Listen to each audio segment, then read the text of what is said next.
Listo, me cuentan si me escuchan bien, por favor. Sí,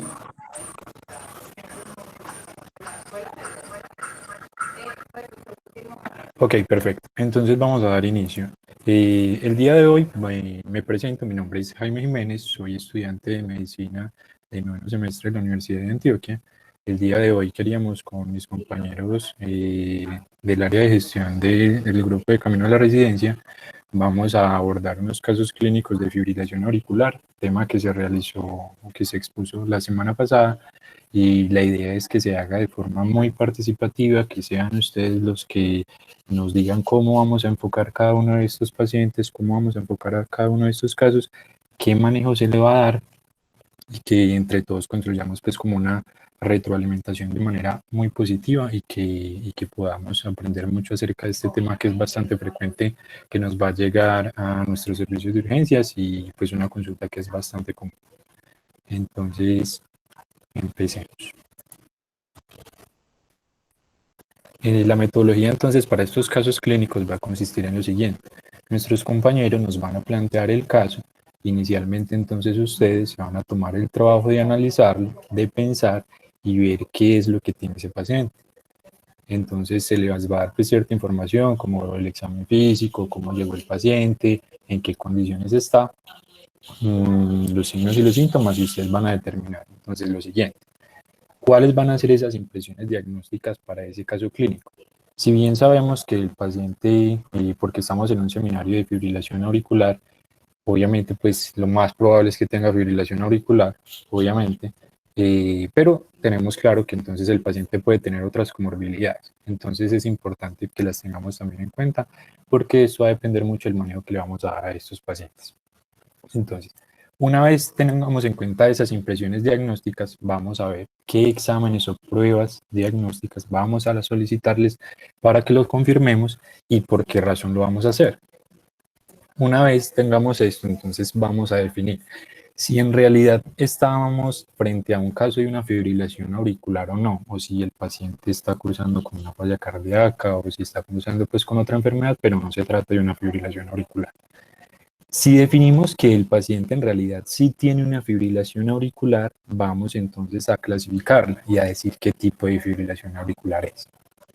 Posterior a ello, entonces vamos a definir, según los síntomas, los signos y los síntomas, perdón, si nuestro paciente se encuentra estable o inestable, porque sabemos entonces que de esto va a determinar en gran medida el manejo y el control que vamos a hacer a este paciente. Entonces, ¿cómo le vamos a hacer el manejo al paciente? Entonces, si el paciente está estable o está inestable, ¿cómo vamos a arrancar? Y vamos a tener en cuenta entonces lo siguiente. Si mi paciente requiere o no una cardioversión y por qué. Más adelante entonces, dependiendo de cada caso, obviamente no todos van a ser iguales, entonces ahí es donde vamos a decir, ¿este paciente requiere que lo cardiovierta o no? ¿Y por qué lo voy a hacer? Entonces, si decimos que el paciente sí necesita una cardioversión, entonces vamos a denotar, ¿esta cardioversión debe ser eléctrica o debe ser farmacológica? ¿Cómo vamos a hacer esa cardioversión? O sea, digamos, si es eléctrica, ¿cómo se hace una cardioversión eléctrica? Si es farmacológica, ¿cómo se hace farmacológica? ¿Con qué lo haríamos? Es decir, si vamos a utilizar medicamentos, ¿qué medicamentos vamos a utilizar en esta cardioversión y cuáles no? Bueno, lo siguiente sería, mi paciente requiere que le realice una ecotranstorácica o una ecotransesofágica. ¿Y por qué? Obviamente, como les digo, entonces hay que contextualizar muy bien a cada uno de nuestros pacientes porque no todos lo van a requerir. Entonces hay que estar pues como muy pendientes a lo que nuestros compañeros nos expongan en sus casos y ahí es donde vamos a ir poniendo entonces estos ítems. Los que apliquen los resolvemos y los que no, pues no.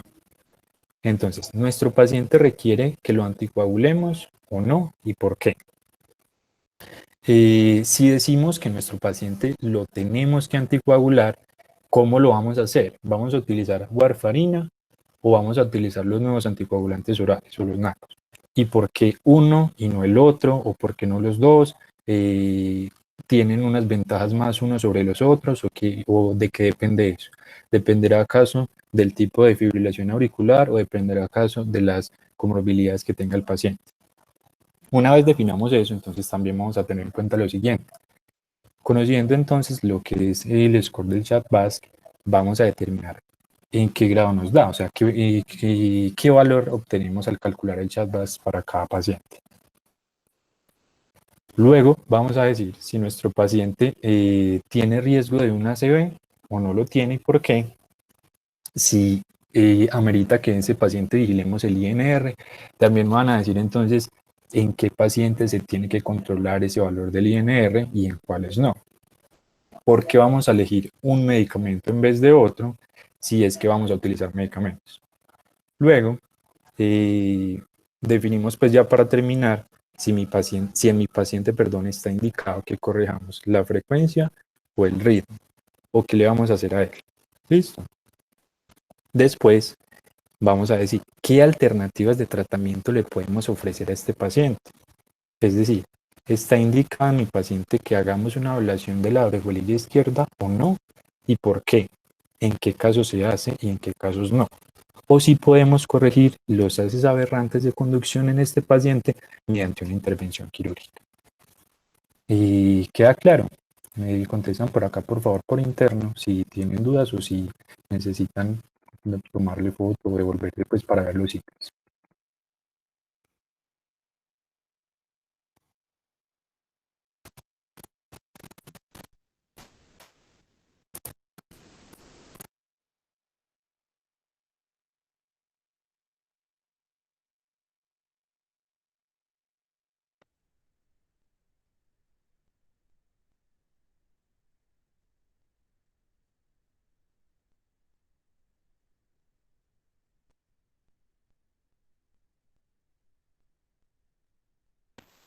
Hola, ¿sí queda claro cómo vamos a proceder?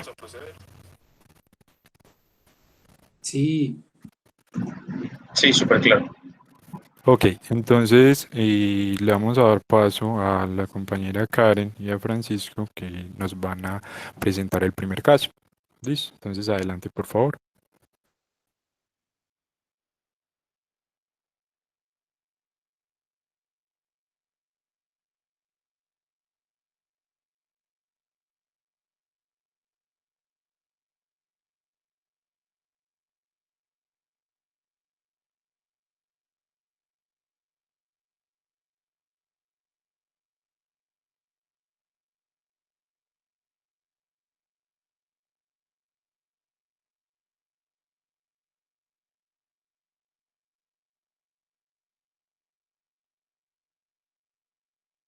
Bueno, entonces mientras Karen y Francisco se alistan, entonces que comienzo el compañero José Manuel Echeverri, por favor.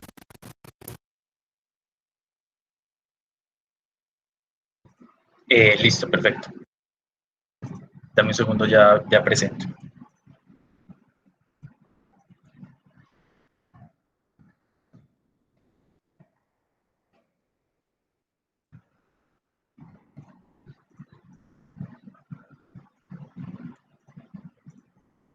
A ver.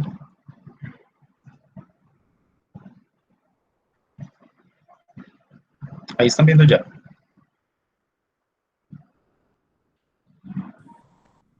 sí, Sí, listo. Ven ahí la presentación.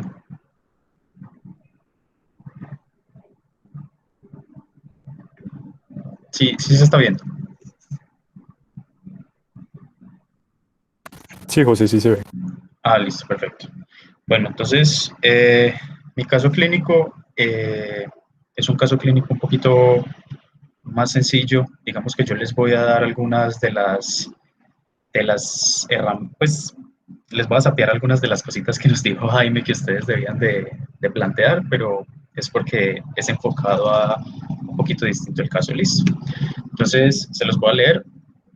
Un hombre de 42 años, sin antecedentes médicos cardiovasculares, llega al servicio de urgencias con una queja de falta de aliento y edema de las extremidades inferiores durante un mes. Tiene fiebre con una frecuencia cardíaca de 160 latidos por minuto, respiraciones de 20 por minuto, presión arterial de 140/90 y saturación de oxígeno del 92% en el aire ambiente.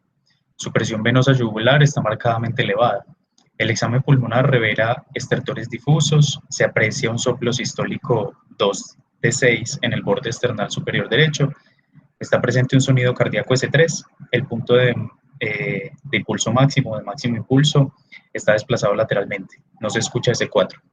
El edema de miembros inferiores deja fobia y va hasta las rodillas. Su electrocardiograma confirma la fibrilación auricular con una frecuencia ventricular no controlada. ¿Cuál es la tensión inicial más adecuada? Entonces, bueno, este es el caso, lo vamos a ir dividiendo, no se preocupen, yo sé que es mucha información. Estas son como las opciones de respuesta para que las tengan ahí en la mente mientras vamos desarrollando el caso. Listo. Entonces, la primera parte del caso clínico nos dice un hombre de 42 años, sin antecedentes médicos anteriores, falta de aliento, edema de las extremidades inferiores durante un mes, tiene fiebre, tiene taquicardia, pues está ahí como borderline de taquipnea, tiene una presión arterial alta y una saturación de oxígeno del 92% al aire ambiente. Entonces, bueno, los signos vitales ya vimos que están alterados, tiene algunos síntomas importantes. Y aquí les quiero dejar esta pregunta por si alguno quiere participar. ¿El paciente está o no hemodinámicamente estable? ¿Qué piensan?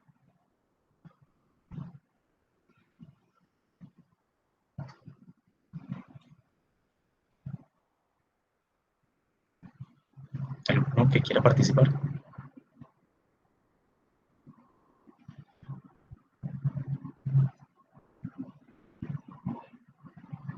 Hola, ¿me escuchan?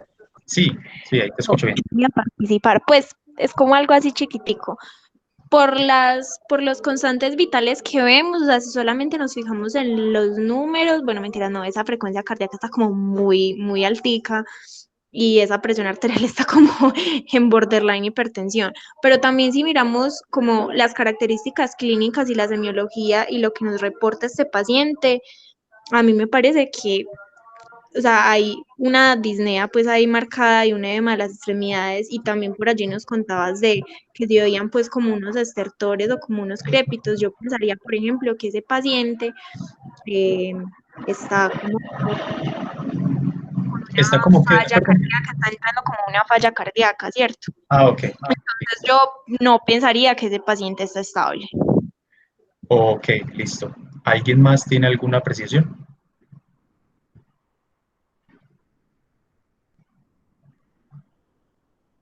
¿O solamente entonces Mari? Bueno, si algo, pues ahí tienen la opinión de una de nuestras compañeras. En este caso, el paciente llega al servicio de urgencias. Lo que no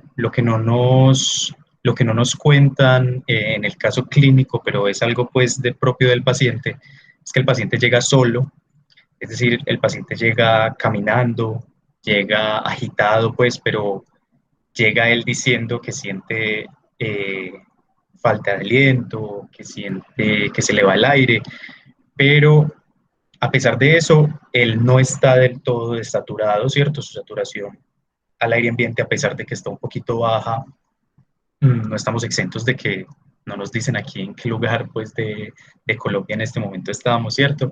Su presión arterial sí es verdad que está alta y tiene una taquicardia bien marcada, pero el paciente por ahora no está, como diríamos, como en una inminencia de algo mayor, de un paro, o al menos no es lo que aparenta cuando llega al servicio, ¿cierto? Pero es más como por cómo lo vemos. Entonces, en este sentido, el paciente no clasificaría como que está hemodinámicamente estable, porque a él no lo tenemos que en este momento llegar a intubar, no le tenemos que, digamos, poner medicamentos agresivos como para controlarle la presión porque está haciendo una hipotensión grave o algo así, no. Entonces el paciente en este momento no está hemodinámicamente estable, ¿cierto? Entonces eso nos ayuda como al enfoque general de esto. Entonces, luego, más adelante en el caso, decimos que su presión yugular está marcadamente elevada, tenemos que el examen pulmonar revela estertores difusos, y se aprecia un soplo sistólico 2 de 6 en el borde external superior derecho. Si nos acordamos de los focos cardíacos, pues el borde external superior derecho sería el foco aórtico, ¿cierto? Y aquí un poquito, devolviéndonos un poquito, La presión venosa yugular que esté marcadamente elevada puede decirnos varias cosas, pero en general nos dice que hay un inadecuado flujo de sangre desde el ventrículo derecho hacia los pulmones. Y hay como un sobreflujo que nos está haciendo que la sangre se devuelva por la vena yugular, en este caso, y nos esté causando pues esta presión venosa yugular que esté elevada. El examen pulmonar nos dice que hay estertores difusos. Esos estertores difusos los describen como húmedos. En este caso, los podemos clasificar como estertores crepitantes, es decir, que el paciente puede estar teniendo una ligera congestión pulmonar. Y el soplo sistólico, este 2 de 6, nos está clasificando en la clasificación de soplos de Levine, que nos dice que es un soplo tipo 2, que si recuerdan, o un soplo grado 2, que si recuerdan, el grado 2 significa que este soplo puede ser escuchado por una persona no experta, es decir, por un no cardiólogo, en condiciones óptimas. Listo. Entonces no es que sea el soplo pues más duro del mundo, pero el paciente sí tiene un soplo. Ahora, es un soplo sistólico. Aquí qué pena me faltó, es un soplo sistólico de eyección. ¿Qué significa que sea de eyección? Es un sinónimo para que el soplo sea de un soplo mesosistólico, ¿cierto? Es decir, que está en la mitad de la sístole.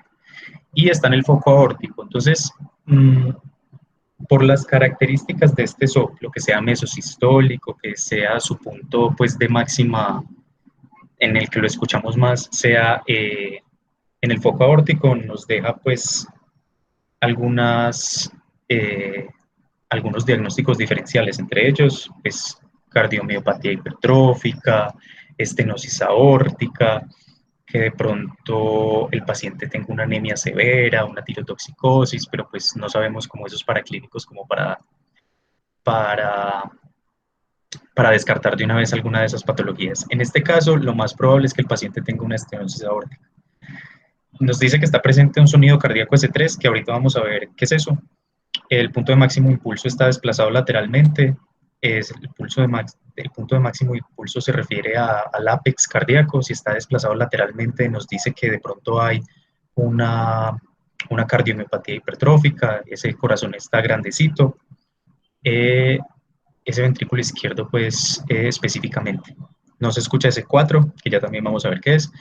Y el edema de miembros inferiores deja fóvea y va hasta las rodillas. Ese edema de miembros inferiores puede ser porque el paciente tenga una falla cardíaca, como decía María, que está entrando en una falla cardíaca, tenía la presión alta, no sabemos desde hace cuánto la tenga así, puede que esté desarrollando también una enfermedad renal que contribuya a la acumulación de líquido, etc. Ahora nos dicen que su EKG, aquí nos hacen pues la tarea, su EKG confirma una fibrilación auricular, una frecuencia ventricular no controlada. El EKG probablemente la confirmó por las tres grandes cosas que vemos en el EKG, que son ausencia de onda P, ondas F minúscula y RR irregular. ¿Listo? Pero en el EKG no nos dicen más, no nos dicen si hay cardiomiopatía hipertrófica, no nos dicen nada más. ¿Listo? Entonces estos son como los síntomas importantes, las sospechas diagnósticas ya les acabo de decir, y ahorita nos van a esclarecer un poquito con este S3 o S4. Por ahora, la fibrilación auricular, ¿cómo la podemos clasificar? ¿Qué tipo de fibrilación auricular creen que sea? ¿Paroxística, persistente? ¿Cuál? No, que de pronto se anime. Ahí vi una notificación, de pronto estaban hablando en el chat. Me dicen FA de nuevo, primer diagnóstico. Bueno, están muy enterados, entonces efectivamente, como dicen ustedes muchachos, es una fibrilación auricular acabada de diagnosticar, ¿cierto? Nunca había sido diagnosticada antes, independiente de la duración de la arritmia o la presencia o la severidad de los síntomas de la fibrilación. Listo. Entonces vamos a ver qué es esto de S3 y C4. Entonces, son sonidos anormales. Generalmente los sonidos cardíacos se producen por el cierre de las válvulas, ya sea las auriculoventriculares o las semilunares. S1 se produce por el cierre de la tricúspide y la mitral, y S2 se produce por el cierre de las semilunares, que son la aórtica y la pulmonar. Aparecen otros ruidos. Esperen, yo miro a ver si aquí me... Entonces aparecen otros ruidos que son el S3, que el S3 se los voy a hablar como aparece porque no me dio para poner el sonido. Pero entonces digamos que el sonido normal de un corazón es tum tum, tum tum, tum tum, ¿cierto? El sonido S3 aparecería después del S2, justo después. Entonces sería algo como tum, tutum, tum, tutum, tum, tutum. ¿Qué está pasando? ¿Qué es ese otro sonido adicional que nos da? El corazón está en diástole, ¿cierto? Y el ventrículo se está relajando. Cuando hay un ventrículo izquierdo muy distendido, que una de las sospechas que tenemos de este paciente, como está lateralizado su punto de máximo impulso, es que este ventrículo esté un poco distendido, y esta aurícula se contrae para vaciar pues su contenido de sangre a este ventrículo vacío. Toda esta distancia que hay entre aquí y acá, esa caída tan grande hace que se forme una turbulencia y eso nos forma el S3, ¿cierto?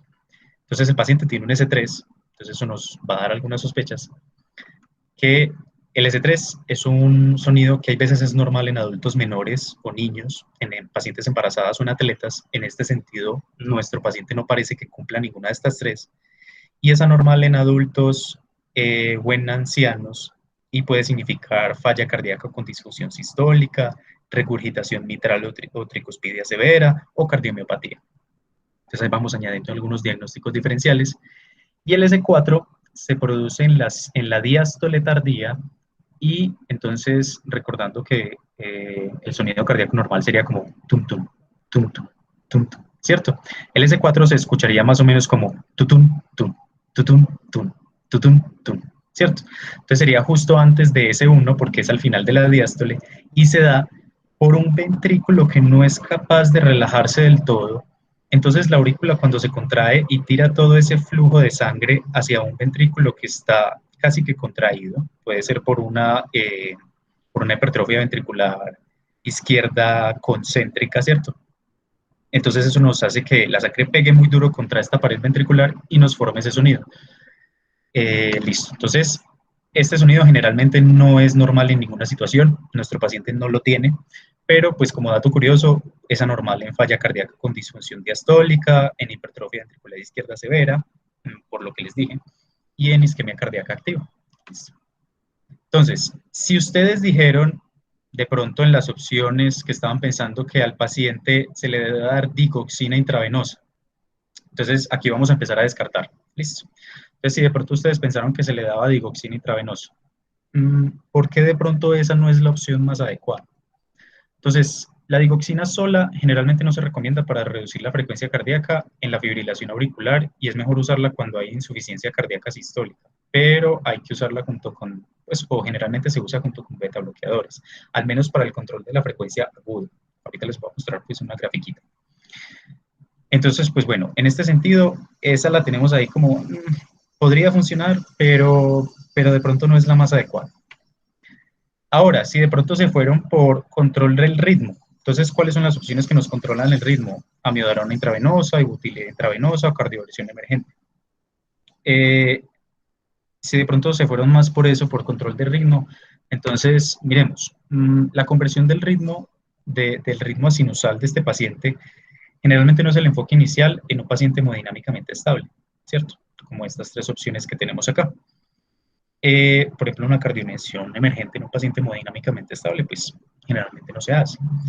Y es necesario realizar más investigaciones primero para determinar la etiología, porque es importante en un paciente determinar la etiología para ver si sí va a ser efectivo o si generalmente es más efectivo controlar el ritmo que la frecuencia, ¿cierto? Bueno, entonces aquí vamos a la opción, ahorita les voy a mostrar unas grafiquitas que nos ayudan también a descartar pues esas opciones. Y la última opción que nos queda es el diltiazem intravenoso o el metoprolol. El metoprolol, como saben, es un beta bloqueador y el diltiazem es un inhibidor de canales de calcio no dihidropirimidínico. Entonces, la frecuencia cardíaca del paciente está significativamente elevada en el contexto de una fibrilación auricular y está hemodinámicamente estable. Por lo tanto, por ahora, como no tenemos ningún estudio adicional, sabemos, no estamos, o sea, podemos tener muchas sospechas diagnósticas, pero como todavía no se le ha hecho una ecografía, como todavía no se le han hecho otros exámenes complementarios, entonces se optaría por reducir la frecuencia cardíaca con betabloqueadores de los canales de calcio no hidropiridínicos, el tiazenoverapamilo, o con betabloqueadores como metoprolol y otros, ¿cierto? Entonces, aquí vemos el control agudo de la frecuencia cardíaca, lo que les dije, generalmente la digoxina se da añadida a un beta bloqueador. Como aquí no sabemos cuál es la FEBI del paciente en caso de que tenga una falla cardíaca, que lo sospechamos, entonces tendríamos que hacerle una ecografía, ¿cierto? Que es un examen pues que es accesible, que es fácil, rápido de hacer.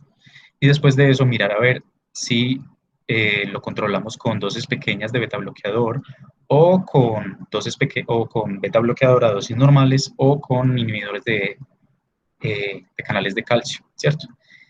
Y ya la digoxina, como les digo, entonces es una adición a eso en caso de que la frecuencia cardíaca no llegue a sus metas, que es de menos de 110 latidos por minuto. Y aquí, finalmente, que les dejo como para que alguno de ustedes, si quiere, lo calcule.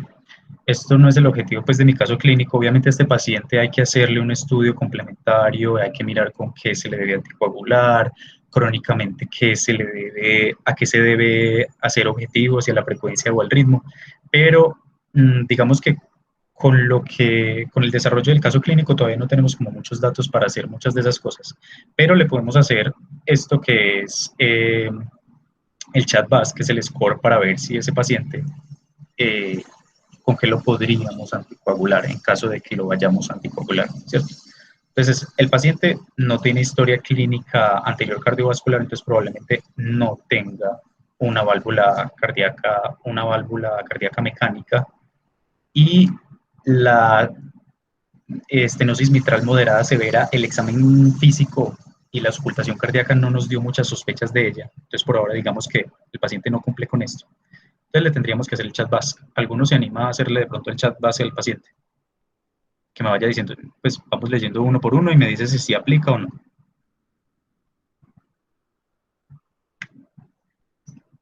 Ahora en el micrófono, no les dé miedo.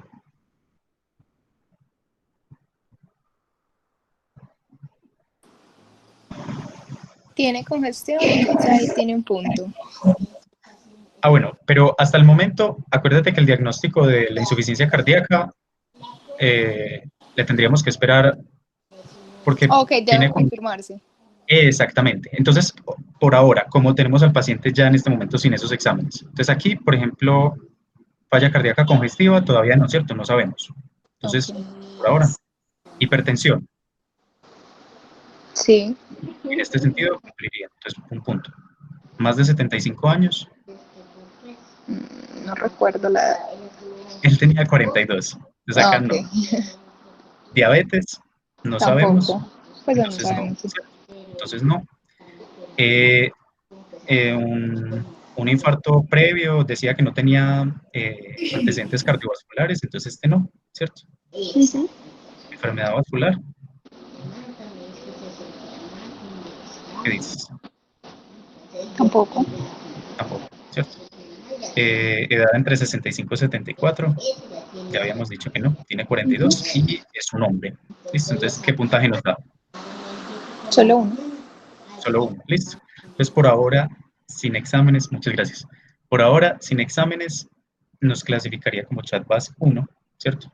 Entonces, todavía no sabemos si habría que anticoagular, pero debemos esperar a los demás exámenes para hacerle, porque no sabemos si el paciente tiene diabetes, tenemos que indagar más sobre la historia clínica, por cierto, ha tenido el paciente antes alguna de estas cosas, o esperar pues la ecocardio para mirar a ver si tiene insuficiencia cardíaca, ¿cierto? Cuando nos den la FEBI.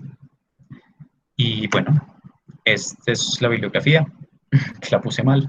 Básicamente es la guía clínica, la European Society of Cardiology, la guía, y la guía de la AJA del 2019. Y eso sería todo.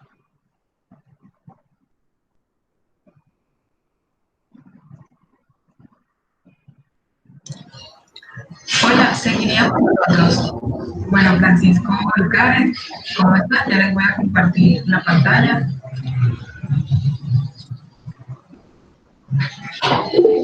¿Me escuchan? Ah, un momento. Karen, se escucha un poquito, sí, se escucha como por allá. Distorsionado. ¿Me escuchan mejor? Ya va. No. um, un poquito. ¿Tienes audífonos? Sí, sí, es lo que estoy cuadrando. A ver. Ya sabes, como si estuvieras bajo el agua.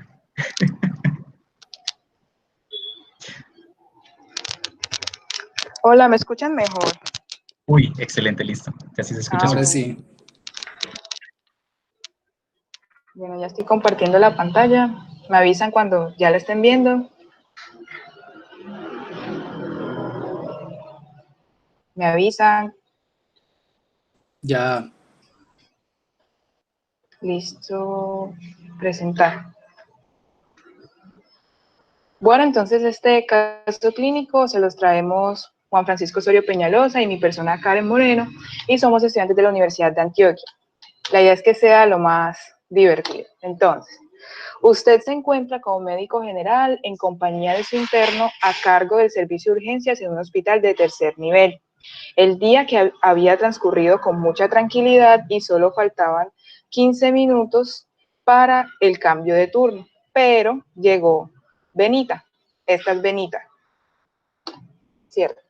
Benita es una mujer de 66 años de edad que es mestiza, procedente y residente de Montería, Córdoba, actualmente pensionada, viuda y con 2 hijos, independiente para el ABC básico e instrumentado. Viene en compañía de su hijo mayor y el motivo de consulta es: se me va el aire para respirar.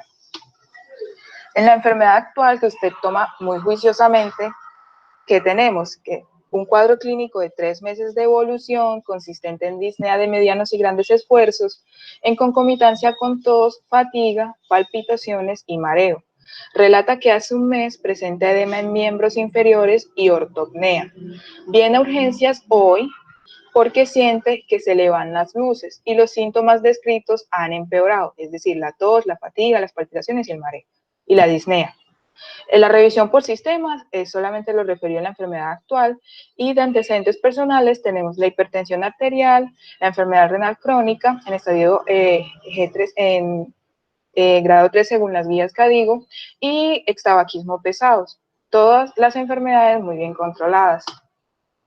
Ay, si en algún momento me dejan escuchar, por favor me escriben en la WhatsApp que estoy pendiente. Bueno, en el examen físico encontramos una paciente somnolienta, irritable, poco colaboradora, pálida y diaforética. Signos vitales: una frecuencia cardíaca de 132 latidos por minuto con déficit de pulso, presión arterial de 110/50 milímetros de mercurio, la respiratoria en 23 respiraciones por minuto y una saturación de 90% con un llenado capilar de 3 segundos. Los hallazgos relevantes al examen físico, solo los relevantes, tenemos ingurgitación yugular a 45 grados, ruidos cardíacos arrítmicos sin ritmo de galope, con soplo sistólico aórtico de intensidad 2/4 en la escala, 2/6 en la escala de Levin, y no irradiado, con un punto de máximo impulso desplazado a la izquierda. Se encuentra también disminución del murmullo vesicular en ambas bases pulmonares, reflujo hepatoyugular con dolor de intensidad leve en hipocondrio derecho y edema bilateral en miembros inferiores, que es grado 1 por ubicación, que recordemos que es en los tobillos, y grado 2 por magnitud por la fobia, que recordemos que estos son de más de 4 milímetros y desaparecen aproximadamente 15 segundos. Y el resto del examen físico es normal. La primera pregunta para que abran sus micrófonos es: ¿cuáles son sus impresiones diagnósticas?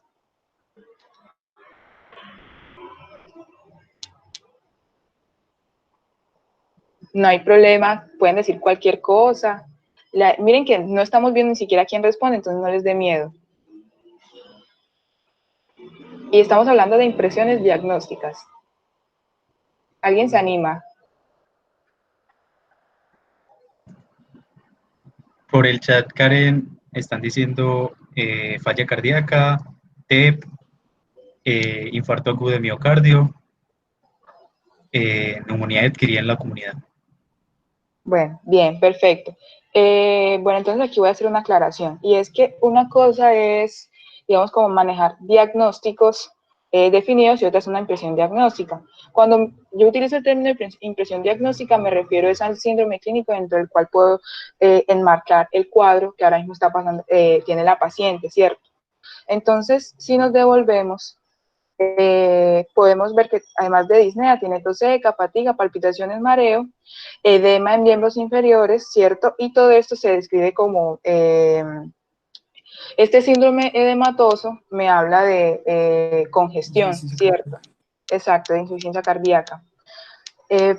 Y también con el examen físico, si vemos estos signos vitales, está taquicárdica, hipotensa, ¿cierto? Porque recordemos que si bien no está 90-60, aunque la diastólica sí, es una paciente hipertensa y además tiene 66 años, ¿cierto? Entonces los valores que se manejan en ellos son más altos porque, digamos que si tuvieran valores entre 120, 90, o sí, si tuvieran valores de la sistólica entre 120, 90 o de la diastólica entre 90, 60, no podrían lograr la perfusión adecuada de sus órganos, a diferencia de una persona que no fuera hipertensa. Miren que está taquipnéica y la saturación está baja. Y por lo que podemos ver aquí, la paciente está entrando en shock porque además tiene el llenado capilar de 3 segundos. Igualmente tenemos otros signos de insuficiencia cardíaca, como es la congestión, ingurgitación yugular, el reflujo hepatoyugular, edema bilateral, ¿cierto? Y podemos hablar de otro signo congestivo, que es la disminución del murmullo vesicular, que se podría asociar con edema del pulmón. Entonces, como impresiones diagnósticas, nosotros postulamos un choque cardiogénico, insuficiencia cardíaca crónica agudizada y arritmia cardíaca. No quiere decir que, pero entonces la paciente no puede tener una neumonía, no puede estar haciendo un TEP. O sea, no quiero decir que, solamente lo que ellos digan están bien, no. Fue el enfoque que nosotros le dimos a este caso. Obviamente, si quieren refutar, lo pueden hacer tranquilamente, ¿cierto? Porque la idea es enriquecernos todos. Nosotros no tenemos todas las respuestas. La siguiente pregunta es, ¿la paciente está estable o inestable?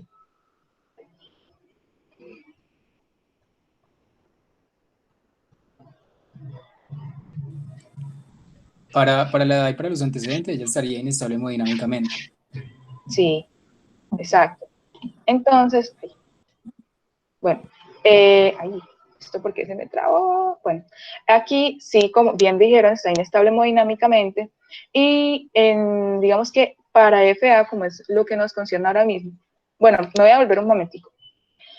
Recordemos que una arritmia cardíaca de una persona mayor de 60, 65 años, lo primero que debemos pensar es en una fibrilación auricular, ¿cierto?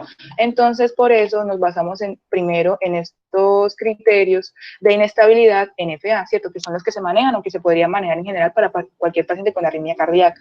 Tenemos estado de choque, que obviamente ya lo tiene con esos signos vitales, falla cardíaca aguda o agudizada, alteración del estado de la conciencia, síndrome coronario agudo y edema pulmonar. Vemos que la paciente tiene estado de choque, ¿cierto?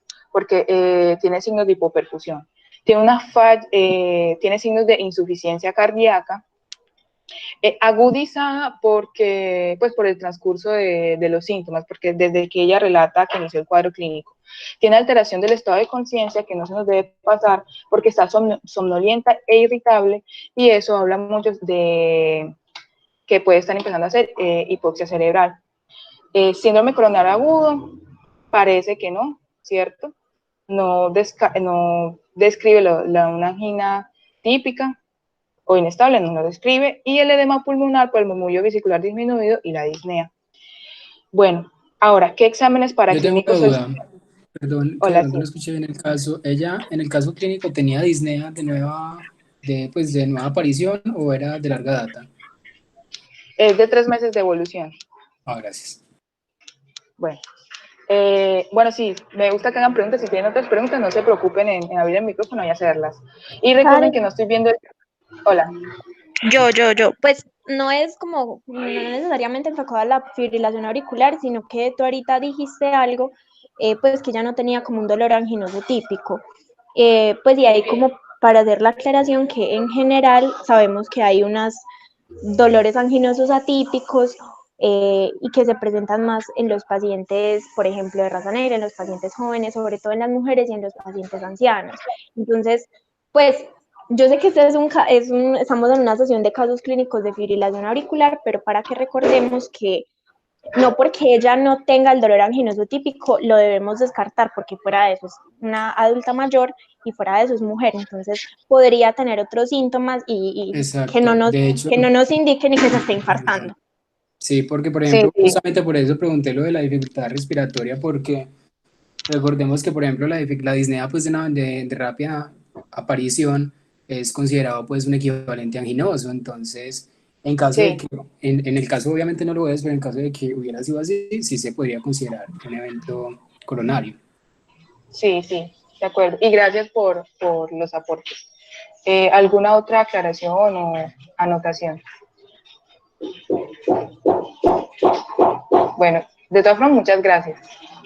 Bueno, ahora en la pregunta 3, ¿qué exámenes paraclínicos solicitarían y por qué?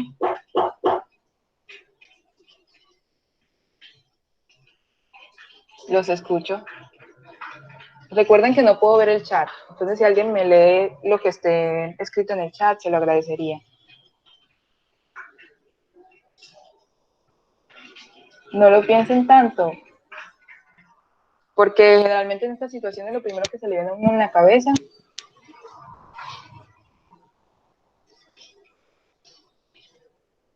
bueno, entonces los voy a ayudar. Tenemos una paciente que tiene un aparente choque cardiogénico y además una arritmia cardíaca, que digamos, recordemos que por prevalencia la taquiarritmia, de las taquiarritmias, la más común, ojo, la más común es la taquicardia sinusal, pero la patológica más común es la fibrilación auricular. Perdón. Y vemos que la paciente, digamos que tiene muchos factores de riesgo como la hipertensión, el tabaquismo, aunque ya lo paró, la enfermedad renal, y la edad. Además, pues, aunque el sexo no, porque es más común en hombres, pero ya el resto de factores sí nos hablaría más nos sugeriría una fibrilación auricular. Pedimos un EKG de 12 derivaciones, radiografía AP, bueno, el de 12 derivaciones, obviamente para saber qué tipo de arritmia tiene, porque eso dirige el esquema de manejo. La radiografía AP y lateral de tórax para buscar tanto enfermedades pulmonares como cardíacas o vasculares. Una ecocardiografía transtorácica para evaluar el estado del corazón de manera estructural y funcional, y la ecografía transesofágica, porque recordemos que la paciente tiene un soplo, bueno, no me voy a volver ya, muchas diapositivas para atrás, porque tiene un soplo sistólico a nivel del foco aórtico y por ende tenemos que estudiar la valvulopatía. Pedimos péptidos natriuréticos porque en el algoritmo que encontramos en la guía europea tenemos que ante un paciente que tiene signos de insuficiencia cardíaca debemos pedir los péptidos y proceder con la eco, ¿cierto? Pero estamos en Colombia y además la paciente está inestable, entonces pedir una cosa para luego pedir la otra, yo diría que es perder tiempo. Personalmente, si tienen otra opinión, obviamente, por favor la comparten. Pedimos función renal, recordemos que la paciente es renópata y de todas formas debemos estudiar si está compensada o no. Función tiroidea, pedimos la TSH para estudiar hipertiroidismo porque recordemos que se asocia con FA, y función hepática para evaluar si hay daño hepático o no. Pedimos perfil lipídico como parte de la detección de comorbilidades cardiovasculares, porque la dislipidemia también se asocia con FA y además estamos hablando de una mujer que digamos que ya es anciana, que ya es anciana. El ionograma para estudiar alteraciones hidroelectrolíticas que puedan explicar la arritmia cardíaca, y de igual forma para evaluar el estado de su enfermedad renal, y el hemoleucograma en búsqueda de signos inflamatorios o de anemia también como parte de la enfermedad renal crónica. Bueno, si hay alguna pregunta, recuerden que me la pueden hacer en cualquier momento o me pueden corregir, ¿cierto? Mientras se preparaba para llevar a Benita a la sala de resucitación, porque ya sabemos que está inestable, su proactivo interno le dice que en la historia clínica de la institución hay un EKG de principios de año con algo particular.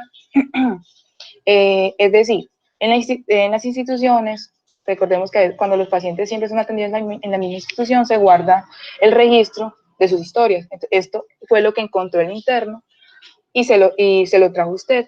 ¿Qué fue lo que les dijo el interno a ustedes? ¿Qué les pudo haber dicho de este EKG? ¿Quién quiere participar?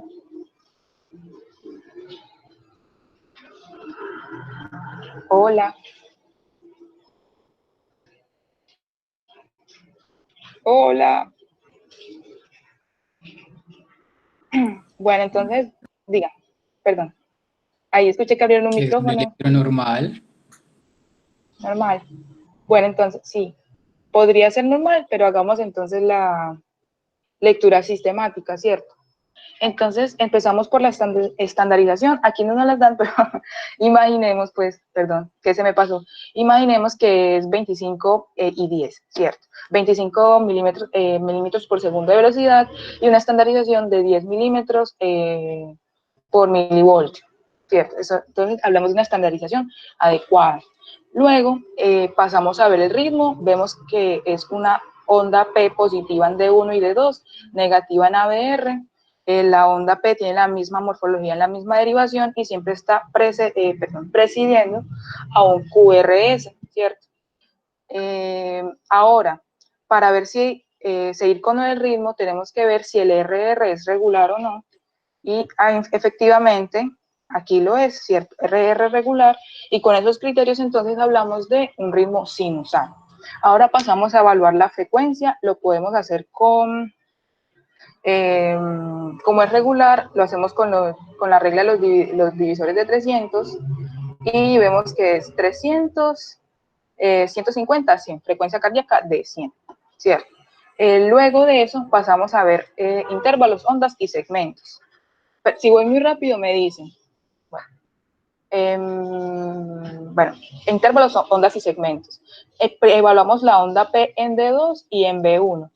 Aquí vemos que está menor de 2.5 milímetros de altura y es menos de 120 milisegundos de duración, es decir, no hay anormalidad auricular.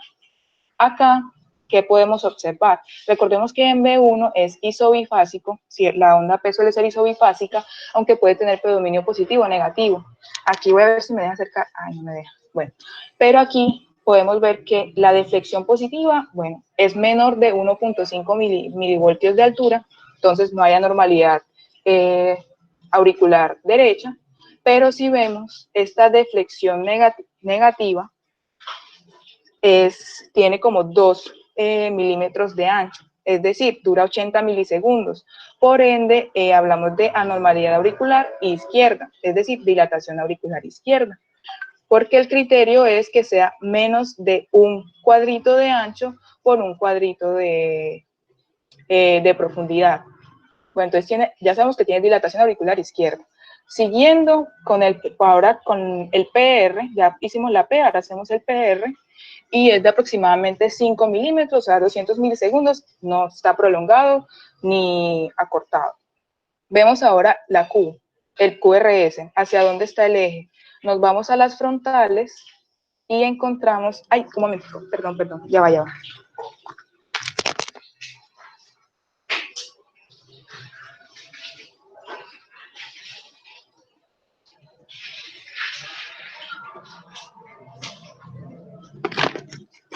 Ya, que me estaba sonando mucho WhatsApp y pensé que me estaban diciendo que no se escuchaba.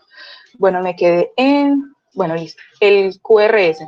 Lo primero que vamos a ver es el eje del QRS. Nos venimos a las frontales, que son estas que están acá, y buscamos a la más isobifásica, ¿cierto?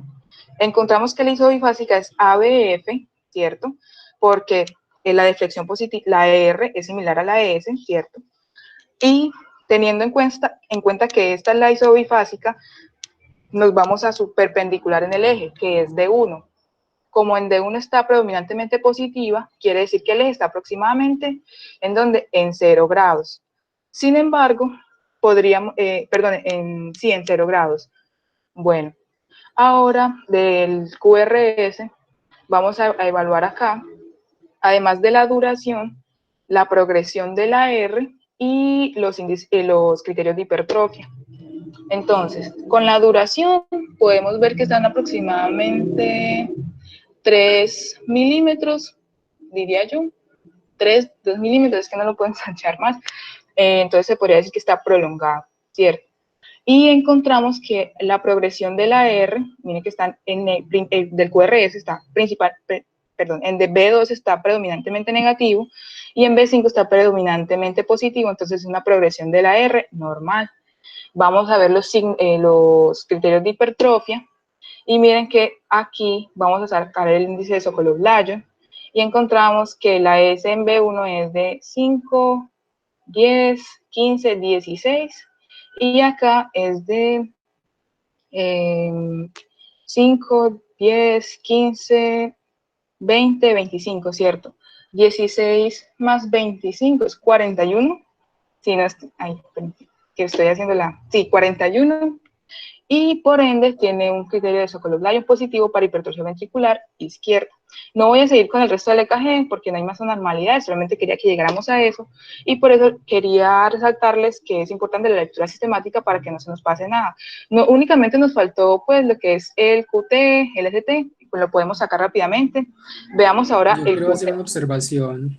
Sí, dale, perdón. Sobre los criterios de hipertrofia ventricular izquierda, si bien los más conocidos son los de Cornell, los de Sokolov-Lyon, serían pues como de los que menos rendimiento tienen, aunque ninguno de los tres, hablando Cornell, Sokolov-Lyon y Peguero-Lopresti, ninguno de los tres es un diagnóstico, sino que aproximan pues el diagnóstico. Según lo que recomiendan pues como las guías y eso, es aplicar los de Peguero-Lopresti porque tiene una sensibilidad aproximada del 45%. Sería pues como una observación pues como para la práctica. Ah, listo. Aunque yo tenía entendido que los mejores para usar con mejor exactitud diagnóstica eran los de Cornell, que eran los más sensibles y con mayor valor predictivo. No, según por ejemplo lo dice por ejemplo la revista española de cardiología de la Sociedad Europea, eso tiene una sensibilidad aproximadamente del 24 y 28%, la sensibilidad entre Cornell y Sokolov-Lyon. Y los de Peguero-Lopresti ellos mismos lo reevaluaron y de hecho hay varios estudios sobre eso y la ponen incluso sobre el 40-45%. Ah, listo. Bueno, ok. Bueno, no lo sabía, gracias por el dato. Apliquemos los de Cornell, pues que esos sí los conozco porque los de Peguero-Lopresti ahora mismo se me olvidaron, ¿cierto? No sabía que esos eran los mejores.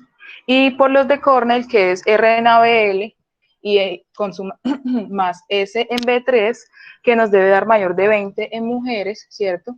Y aquí vemos que es 10, 13, y acá es 10, 15, mayor de 20, ¿cierto? Bueno, siguiente. Este es el EKG de 12 derivaciones que se obtuvo en estos momentos de Benita, ¿cierto? El anterior era el que encontró el interno en la historia, y este es el actual, de Benita. ¿Qué vemos? A este sí no le voy a hacer la lectura sistemática, como para hacerlo más rápido y ya. Pero entonces, ¿qué ven? ¿Qué cosas ven?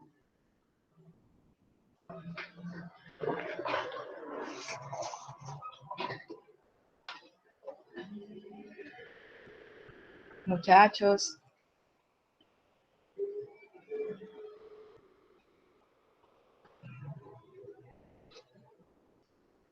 Bueno, les voy a ayudar. Digamos que la estandarización es adecuada, de 25 y 10.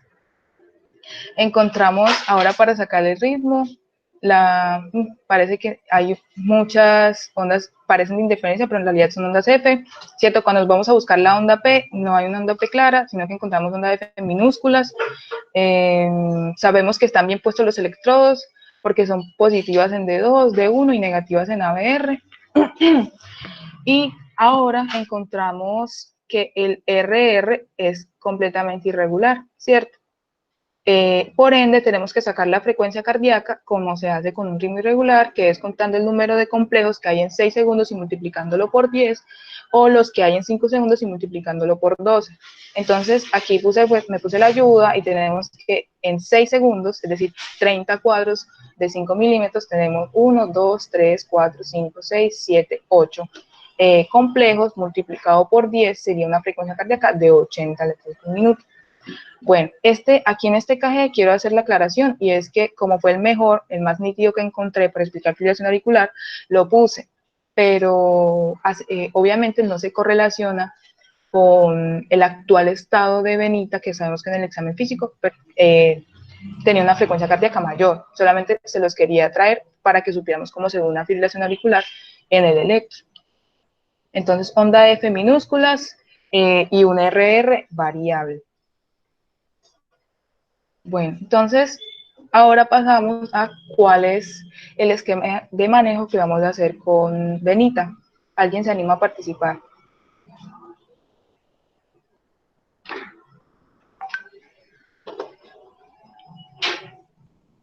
Chicos.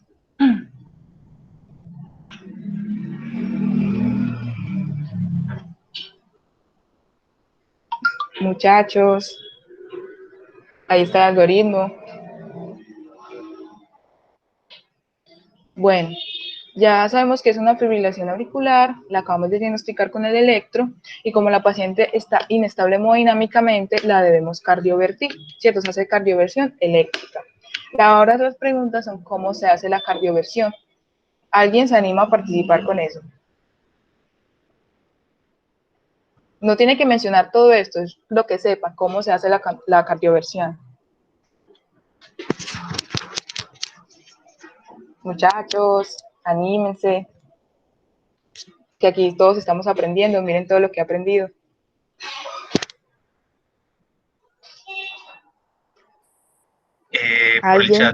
Por el chat dijeron que se le hacía cardioversión.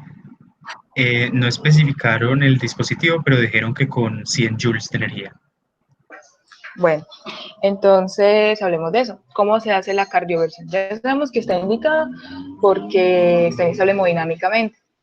Se hace con un desfibrilador sincronizado, y tenemos que hay bifásico y monofásico. Entonces lo usamos principalmente con el bifásico, preferiblemente, porque tiene mayores tasas de éxito. Creo que es del 94% la tasa de éxito.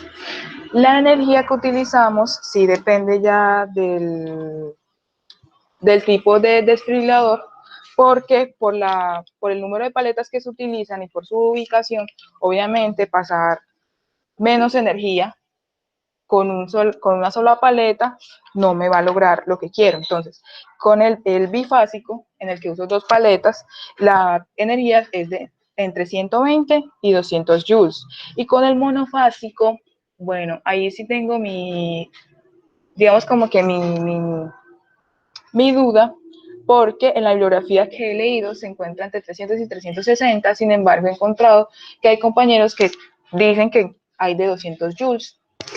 Pero entonces, si alguien quiere responder eso, bienvenido. En cuanto a la posición de las paletas, como ya sabemos que preferimos el bifásico porque tiene una tasa de éxito de aproximadamente el 94%, frente a un 79-75% del monofásico, hablamos de la posición de ambas paletas. Entonces, puede haber una posición que es anterolateral, en la que se pone una paleta en la región infraclavicular paraesternal derecha y la otra en el quinto paso intercostal entre la línea medioclavicular y la línea axilar anterior. Y la otra posición es la anteroposterior, pero esa se deja solamente cuando se quiere optimizar fisiológicamente el vector de descarga, es decir, cuando hice el primer intento, el segundo intento, vamos a cambiar, ¿cierto? Pero se prefiere principalmente el anterolateral. Bueno, ahora hablemos de la meta, si es la meta la frecuencia o el ritmo. ¿Alguien tiene la respuesta de eso? ¿Alguien sabe? Pues yo, ¿por qué cardiovierto a un paciente? ¿Para regresarlo al ritmo sinusal o para bajar la frecuencia cardíaca? Para hacerle control del ritmo. Listo. Bueno, entonces con esto sucede algo, y es que la meta en realidad es disminuir la frecuencia cardíaca, y para eso traigo el diagrama de Wiggers, que es lo que nos muestra la presión aórtica, la presión atrial, la ventricular, el volumen ventricular, el electrocardiograma y el fonocardiograma. Cuando nos hablan de cardioversión, uno piensa, bueno, es para sacar al paciente de la fibrilación, es decir, de la arritmia, y regresarlo a su ritmo sinusal. Pero de hecho, Se tiene entendido que entre un 45 a un 50% de los pacientes no regresan a ritmo sinusal, y la cardioversión, su objetivo real es disminuir la frecuencia cardíaca. ¿Y eso se debe a qué? Miren que cuando estamos en la fase de diástole hay dos momentos, ¿cierto? Un llenado pasivo que se debe a la diferencia de presiones entre la aurícula y el ventrículo, y un llenado activo que se debe a la contracción auricular, ¿cierto? Debido a que en la fibrilación auricular esta fase está perdida porque la aurícula no se contrae de manera eficiente, el llenado ventricular depende totalmente de la fase pasiva del llenado, ¿cierto? Por la diferencia de presiones. Con una frecuencia cardíaca muy alta, la fase del ciclo cardíaco que principalmente se ve afectada es la diástole, y en la diástole es cuando se llenan los ventrículos, de manera que si yo logro disminuir la frecuencia cardíaca, el tiempo de llenado pasivo que van a tener los ventrículos va a ser mucho mayor, y por ende puedo mejorar el volumen sistólico de ese paciente. Afortunadamente se cardiovirtió, acá. Bueno, aquí para hablar de los intentos y si tengo que premedicar, lo digo rápidamente, se pueden hacer máximo 4 intentos. La idea es que entre un intento y el otro cambien algo, es como en la intubación, ¿cierto? Si no me funciona de una manera, ¿para qué lo voy a volver a hacer así si puede que vuelva a fallar? Así que algo tengo que cambiar. Puedo hacer máximo 4 intentos, y si no funciona, paso a la cardioversión farmacológica. Pero entonces, listo, hago 4 intentos y la idea es que si voy del primero, no funcionó, y al segundo, ¿qué puedo hacer? Puedo premedicar a la paciente con amiodarona con una dosis de 5 a 7 miligramos por kilogramo de peso corporal, y ya, eso se puede utilizar. Ya, eso sería todo. Y afortunadamente, Benita salió, pues se estabilizó, pero obviamente sigue en el hospital. Bueno, chicos, entonces para continuar con el caso, ahora vamos a hacernos con los resultados de los demás paraclínicos que se le pidieron, que se le solicitaron a esa paciente, y vamos a mostrar como los más relevantes para nuestro caso clínico. Entonces tenemos la ecocardiografía transtorácica y transesofágica. Se van a dar cuenta que algunas cositas que vamos a presentar están como muy pulidas, y no son como tan generales, sino más específicas, porque es para darle como el enfoque más a la fibrilación auricular. ¿Listo? Entonces, nos evidencia un área valvular aórtica de 1.3 centímetros cuadrados, un gradiente medio de 34 milímetros de mercurio, y esto nos va a ubicar frente a una estenosis valvular aórtica moderada. Nos arroja también una fracción de eyección del 68%. Como pedimos péptidos natriuréticos, recordemos que los valores cambian dependiendo si es una falla cardíaca aguda o una falla cardíaca crónica. Entonces, para la falla cardíaca aguda se manejan el BNP mayor a 100, pues debe estar menor a 100, y el NT-proBNP debe estar menor a 300. En este caso, como estamos en una falla cardíaca agudizada, entonces vamos a encontrar unos valores de 123 picogramos sobre mililitros del BNP, y del otro péptido es de 318. En cuanto a función renal, asumimos entonces que tiene una tasa de filtración glomerular de 56 mililitros por minuto y un coeficiente de albúmina y creatinina de 18 miligramos sobre gramo, lo cual nos ubica frente a una enfermedad renal crónica grado 3A, pues G3A. Listo, entonces en cuanto a las radiografías, acá tenemos una radiografía AP de tórax. Realmente una lectura la vamos a enfocar en los hallazgos que nos dan relevancia a la clínica del paciente. Entonces esta nos va a evidenciar unos signos de edema pulmonar, como lo estamos viendo, y sobre todo de predominio en bases, y en concomitancia con una cardiomegalia, lo cual nos explicaría pues un PMI desplazado hacia la izquierda. Como les había dicho anteriormente, solamente nos íbamos a enfocar en esos hallazgos, y los resultados, pues, por ejemplo, la radiografía fue algo como buscado por internet, pues, a modo de práctica. Listo. El resto de paraclínicos se encontraron en valores normales. Entonces, Listo, entonces hasta el momento, ¿qué diagnósticos tenemos? Tenemos una paciente con una falla cardíaca crónica agudizada con una fracción de eyección del ventrículo izquierdo conservada, una FA de novo, una estenosis de válvula aórtica, una enfermedad renal grado 3A y una hipertensión arterial.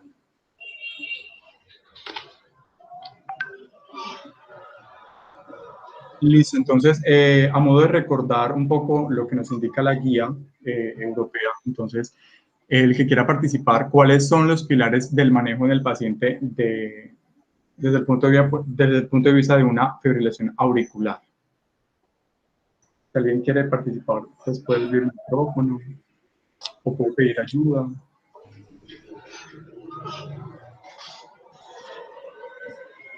Listo, vale. Pues, avanza la diapositiva. Perdón. Listo, entonces, ayudarlos un poquito. Entonces, los pilares básicos, los principales del manejo de la fibrilación auricular, sería el control agudo de la frecuencia y o el ritmo, que en este caso ya se le realizó, el control de los factores precipitantes, que están pues, en el estilo de vida, tratamiento de las enfermedades subyacentes que me estén llevando pues, a esta descompensación, pues, a esta presentación. El tercero sería evaluar el riesgo de accidente cerebrovascular, y eso lo vamos a mirar también pues, tratándolo con una anticoagulación oral. Vamos a evaluar la frecuencia cardíaca, vamos a mirarlo más adelante como el tratamiento para el control de la frecuencia a largo plazo, y ya evaluar pues los demás síntomas para mirar si el paciente requiere una ablación, un catéter, una cirugía. Listo, entonces esos son los pilares como fundamentales para el manejo de la fibrilación auricular. Listo, entonces, ¿con qué continuamos? Entonces, como ya vimos, la paciente se nos estabilizó, todo está bien, ya la sacamos pues le controlamos la frecuencia cardíaca. ¿Qué sigue ahora? La prevención de accidente cerebrovascular. Entonces, recordemos que la fibrilación auricular por sí ya presenta un riesgo de generación de trombos por la contracción inefectiva que se presenta, y esa se da más en la orejuela auricular izquierda. Y además, el procedimiento de cardiovertir posee un riesgo inherente en la generación de trombos, ya que el corazón queda en un estado de aturdimiento miocárdico. Entonces, ¿qué nos recomienda la guía europea? Nos recomienda realizar la evaluación de riesgo de accidente cerebrovascular utilizando el CHADS-VASc. Podemos sacarlo con esta paciente. ¿Se recuerdan las características? ¿Alguien quiere participar y sacar el score?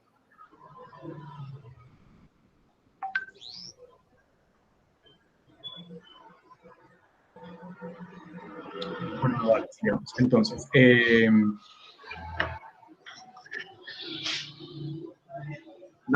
sigue la siguiente, dale la siguiente. No, yo me confundo, dale. Dale. Entonces, bueno, si miramos el chatback, no, regresa un momento, yo me enredé un poquito. Listo, entonces podemos ver en el chatback que nos da, ¿tiene una insuficiencia cardíaca congestiva? Sí, nos da un punto. Tiene hipertensión arterial. La paciente sufre de hipertensión arterial, pero el criterio es que en reposo sea mayor a 140 a 190. Realmente la paciente está controlada, por así decirlo. Entonces no le damos ese punto. La paciente tiene 66 años, no tiene diabetes, no tiene ACV previos, no tiene enfermedad vascular, tiene 66 años, entonces ahí va otro punto, y es mujer, entonces va a otro punto. Entonces tenemos un chatback de 3 puntos. Listo, ahora sí ya puedes salir. Entonces ya evaluamos el riesgo de accidente cerebrovascular, núcleo de 3. Ahora, ¿qué vamos a hacer? Vamos a mirar cómo la vamos a anticoagular. Listo, entonces vamos a seguir ese esquema que nos propone la guía. Entonces, estamos frente a una paciente con una válvula cardíaca mecánica o una estenosis mitral. No, recordemos que esa paciente tiene una estenosis de la válvula aórtica, y realmente pues la que nos sugiere es más esto, y ya lo encontramos. Por ello no vamos a anticoagular con un antagonista de la vitamina K, que es la warfarina. Entonces vamos a seguir con el esquema que nos sugiere realizar el CHADS-VASc, que en este caso vimos que es de 3. Y eso nos posiciona en anticoagular con unos anticoagulantes directos, pues con los NACO. Listo. Y ahora, Les ¿con hice qué? spoiler. Dale, dale. Listo, sí, les hice spoiler, listo. Entonces, ¿con qué vamos a anticoagular? Pues ya les dije que vamos a hacerlo con los NAC. Listo, ya se los expliqué. Estamos con una paciente con una valvulopatía de la aorta, no de la mitral. Listo. Entonces, teniendo en cuenta que es una paciente que tiene enfermedad renal crónica de estadio 3A, pues G3A, con una tasa de filtración glomerular de 56, ¿qué NACO vamos a utilizar? Entonces, en la tabla podemos ver que nos relaciona cada uno de los NACO con la tasa de filtración glomerular del paciente. Entonces, ahí podemos ver que la paciente es de 56. Entonces, realmente podemos utilizar cualquiera de los NACOs, podemos elegir cualquiera de ellos sin ningún problema. Ay, no está pasando. Ya. Ya. Listo, entonces, posterior a anticoagular al paciente, entonces podemos, con la misma medicación, podemos poner al paciente en un riesgo de sangrado. Entonces, vamos a medir ese riesgo de sangrado con el Hasbled. Listo. Entonces, la paciente tiene hipertensión. Recordemos que para aplicar esos scores hay como ciertas pautas para poder darle una puntuación a nuestro paciente. Entonces, en cuanto a la hipertensión, debe haber una presión arterial sistólica mayor a 160, entonces no le vamos a dar ese punto. La paciente tiene una función renal alterada, entonces le damos un punto. Hepática no, entonces solamente le damos un punto en esta. No tiene accidente cerebrovascular, no tiene antecedente de sangrado, pues no tiene pues, un INR en ese lado, pues warfarina o algo, y la paciente es mayor a 65 años, ahí vamos, con 2 puntos. No tiene consumo de alcohol o otros fármacos que predispongan a sangrado, por lo tanto, el Hasbled de esa paciente es de 2, y con eso concluimos que nuestra paciente realmente no se encuentra en un alto riesgo de sangrado. Listo. Perdón, solo para añadir, se considera un alto riesgo de sangrado cuando tiene un puntaje mayor o igual a 3. Solo con eso. Gracias. Listo. Entonces, ahora, la pregunta es, ¿la paciente requiere oclusión de orejuela izquierda? Si alguien sabe, puede comentarnos. Si no, yo los ayudo. O el silencio habla. Anímense.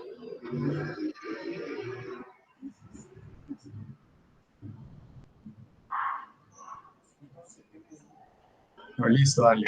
Sigamos. Ya se quitó. Ay.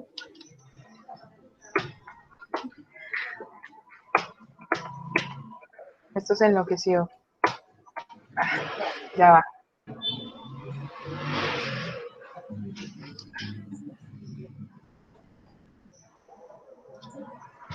Ya.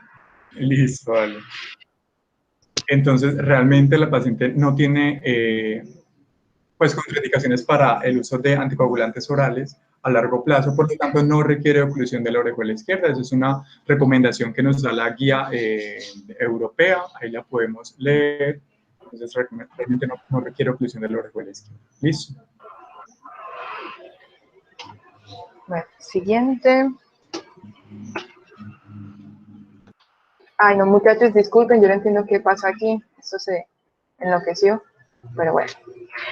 Ahora la pregunta es si requiere antiplaquetarios como azaclopidogrel, la respuesta es no, porque solo están indicados en combinación con los anticoagulantes en un paciente con FA que presenta síndrome coronario agudo o ha sido sometido a PSI con implante de stent. Entonces, según las recomendaciones de la guía, vemos que la combinación de anticoagulantes orales y antiagregantes aumenta el riesgo de sangrado y debe evitarse en pacientes con fibrilación auricular que no tienen otra indicación.